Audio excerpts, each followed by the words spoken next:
செயலால் அதிர்ந்த குழந்தைகள். உங்களுக்கு இப்படி நடந்திருக்கா? வாங்க கதைக்குள்ள போலாம். எல்லோரும் நல்லா படிக்கணும், புரிந்து கற்றுக்கொள்ளுங்கள். அது கண்டிப்பா உங்களுக்கு உதவியாக இருக்கும். உங்களால் முடிந்த சில உதவிகளை உங்கள் பெற்றோருக்கும் செய்யுங்கள். லில்லி, ஜிம்மி 2 பேருமே இரட்டையர்கள். நன்றாக படிக்கக்கூடியவர்கள். லில்லி சமத்து பெண், ஜிம்மி சுட்டி பையன். இருவரும் ஒன்றாக விளையாடுவார்கள், ஒன்றாக கதை படிப்பார்கள், எது எடுத்தாலும் ஒன்றாகவே செய்வார்கள். அவர்களின் வீட்டின் எதிர்ப்புறம் புதிதாக ஒரு குடும்பம் குடியேறியது. அந்த வீட்டில் ஸ்டீஃபன் என்ற சிறுவன் இருந்தான். அவன் எப்போதும் துருதுருவென இருக்கும் சிறுவன். ஒரு நாள் லில்லியின் அம்மா ஜிம்மி மற்றும் லில்லி இருவரையும் கடைக்கு செல்ல போகிறேன், வாருங்கள் என அழைத்தார். ஆனால் லில்லி புத்தகம் படித்து கொண்டிருந்ததால் வரவில்லை என மறுத்துவிட்டாள். அம்மா, ஜிம்மி நீயாவது அம்மாவுடன் வரலாம் இல்லையா என கேட்க, நானும் லில்லியுடன் படிக்கப் போகிறேன் என அங்கிருந்து ஓடி லில்லியிடம் சென்றான். சரி லில்லி, நீ படித்து முடித்த பிறகு சொல், நாம் போகலாம் என்றார் அம்மா. ஆனால் லில்லிக்கு கடைக்கு போக விருப்பமில்லாததால் வரவில்லை, ஹோம்ஒர்க் இருக்கு என சாக்கு சொல்ல ஆரம்பித்தாள். அம்மாவும் வேறு வழி இல்லாமல் கடைக்கு சென்றார். அவர்கள் இருவரும் புத்தக படிப்பில் மூழ்கினர். திடீரென அவர்களுக்கு தோட்டத்தில் ஒரு சத்தம் கேட்டது.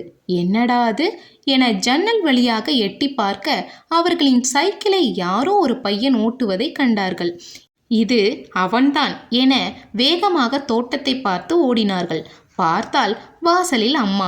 அவனை பார்த்து சிரித்து கொண்டிருக்க, என்ன இது, அம்மா நமது சைக்கிளை அவன் ஓட்டுவதை பார்த்து திட்டவில்லை என யோசித்தனர். அம்மா கடைக்கு போகவில்லையா என லில்லி கேட்க, என்ன படித்து முடித்து விட்டீர்களா என அம்மா கேட்டார். இல்லை இல்லை, அது தோட்டத்திலிருந்து சத்தம் வந்தது, அது எங்களது சைக்கிள் என சொல்லி முகத்தை தொங்க போட்டார்கள். ஓ, இதுதான் விஷயமா? வேறு ஒன்றுமில்லை, அவன் பக்கத்து வீட்டு ஸ்டீஃபன் புதிதாக வந்துள்ளார்கள். நான் கடைக்கு போய்விட்டு பொருட்களை தூக்கி கொண்டு நடக்க கஷ்டப்பட்டு வந்து கொண்டிருந்தேன். அப்போது ஸ்டீஃபன் அதை பார்த்து ஓடி வந்து உதவினான். நானும் ஏதாவது வேணுமா என்று கேட்டேன். அவன் ஏதும் வேணாம் என சொல்லிவிட்டான். அப்போதுதான் அவனின் அம்மா சொன்னார், ஸ்டீஃபன் மற்றவர்களுக்கு உதவி செய்வதில் கில்லாடி என்று. சரி, எது வேண்டுமென்றாலும் கேட்டுக்கொள் என ஸ்டீஃபனிடம் கேட்டேன். அவன் அந்த சைக்கிளில் ஒரு ரவுண்டு கேட்டான், அதுதான் கொடுத்தேன் என சொல்ல இருவர் முகமும் வாடியது. அப்போது ஸ்டீஃபன் அங்கு வந்து, இந்த சைக்கிளை நான் வைத்துக்கொள்ளவா? இது இருந்தால் என்னால் என் பாட்டிக்கும் கடையில் பொருட்கள் வாங்கி தர முடியும் என்றான்.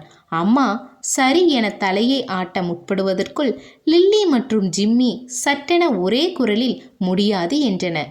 அம்மா அதிர்ந்து போய் இருவரையும் பார்க்க, சாரி அம்மா, நாங்கள் உதவி இருக்க வேண்டும், அது எங்கள் தவறுதான், இனிமேல் உங்களுடன் கடைக்கு நாங்களும் வருகிறோம் என்று சொன்னார்கள். அவன் உதவி செய்ததற்காக வேண்டுமென்றால் இன்னும் 2-3 ரவுண்ட் அடித்துவிட்டு தரட்டும் என சொன்னார்கள். அம்மாவும் தனது குழந்தைகளை நினைத்து சந்தோஷப்பட்டு கொண்டார். உங்கள் வாழ்க்கையில் இப்படி எதுவும் நடந்திருக்கா? அப்ப நீங்க என்ன பண்ணுவீங்க? கமெண்டில் சொல்லலாம்.